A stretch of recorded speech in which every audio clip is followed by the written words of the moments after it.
ህወሓት አዲስ አሳሳቢ መግለጫ አውጥቷል። የፌዴራል መንግስቱንም በከፍተኛ ሁኔታ ከሷል። እንግዲህ እግዚአብሔር ይለፍልህ ካለ እንዲህ ምናምን ብለህ እንዲህ ብለህ ያልፍልሃል። በነገራችን ላይ ይህ ልጅ ይዞት የመጣው ነገር እስካሁን ድረስ የነበረውን የሶሻል ሚዲያ ነገር ሊያስተምር ይችላል ብዬ አስባለሁ። እጅግ በጣም ይገርማል።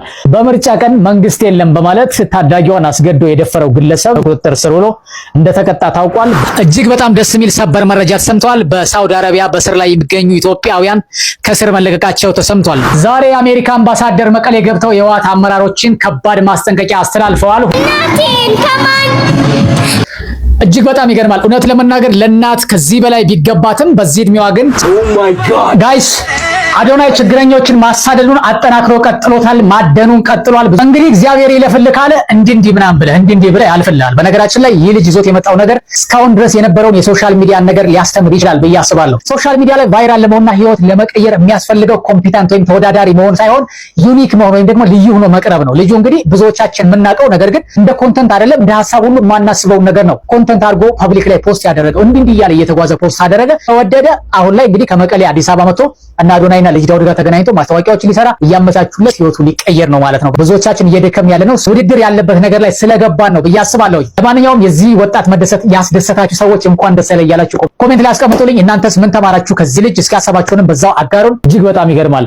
በምርጫ ቀን መንግስት የለም በማለት ታዳጊዋን አስገድዶ የደፈረው ግለሰብ ቁጥጥር ስር ውሎ እንደተቀጣ ታውቋል። በአሪዞን በሰሜን አሪ ወረዳ በምርጫ ቀን ማለትም ግንቦት 24 2018 ዓ.ም የ15 ዓመቷን ታዳጊ ወገቧንና ትከሻዋን በመምታት ዛሬ መንግስት የለም ማንም አይዘኝም በማለት አስገድዶ እንደደፈራትና በዚህ ምክንያት እንግዲህ አሁን ላይ በቁጥጥር ስር ውሎ 12 ዓመት እንደተፈረደበት ታውቋል። በነገራችን ላይ እንደዚህ አይነት መረጃዎች ሁልጊዜ አየር ላይ ወይም ደግሞ ሶሻል ሚዲያ ላይ እየተወሩ ነገር ግን አስፈላጊውን ያክል ቅጣት ባለመደረጉ ኖርማል እየሆነ ብዙ ወንጀሎች እየበዙ እንደሆነ ብዙ ሰዎች ሐሳባቸውን እየሰጡ ይገኛሉ። እናንተስ በዚህ ጉዳይ ላይ ምን ትላላችሁ? ሐሳባችሁን ስጡበት።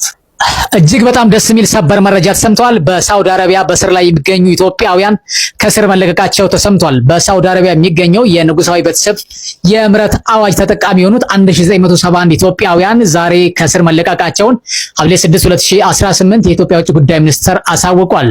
እጅግ በጣም ደስ የሚል ዜና ነው። ኢትዮጵያውያን እንኳን ደስ አላችሁ።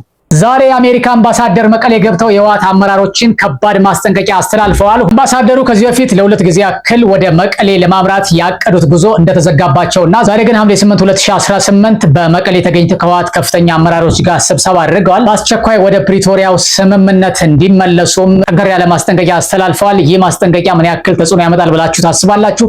ሐሳባችሁን ኮሜንት ላይ አስቀምጡልኝ። እጅግ በጣም ይገርማል። እውነት ለመናገር ለእናት ከዚህ በላይ ቢገባትም በዚህ እድሜዋ ግን ስለ እናቷ ስትዘፍን ኢሞሽናል ወይም ደግሞ በጣም ስሜቷን መቆጣጠር እስኪያቅታት ድረስ በእንባ በዚህ ልክ መታጀቧ እጅግ በጣም እያስገረመ ይገኛል። እውነት ለመናገር እኔም ስመለከታት ማመን ነው የከበደኝ። ምክንያቱም እናቷ ለሷ የዋለችውን ውለታ በዚህ ልክ ፊል እንዴት ልታደርገው ትችላለች? ብዙዎችም እየተነጋገሩበት የሚገኝ ጉዳይ ነው። እስኪ እዩዋትና ሐሳባችሁን ስጡበት።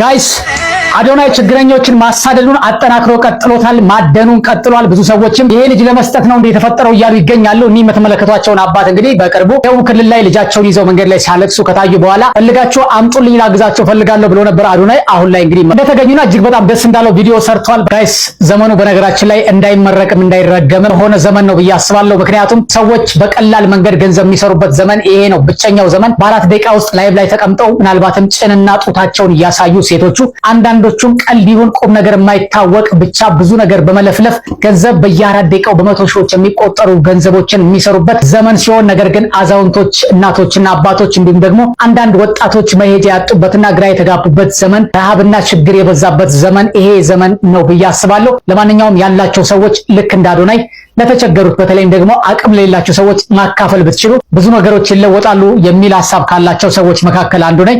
እናንተስ እንዴት ተመለከታችሁት? የኔን አባት መደሰትና እንዲሁም ደግሞ የአዶናይን መልካም ተግባር እንዴት ተመለከታችሁት?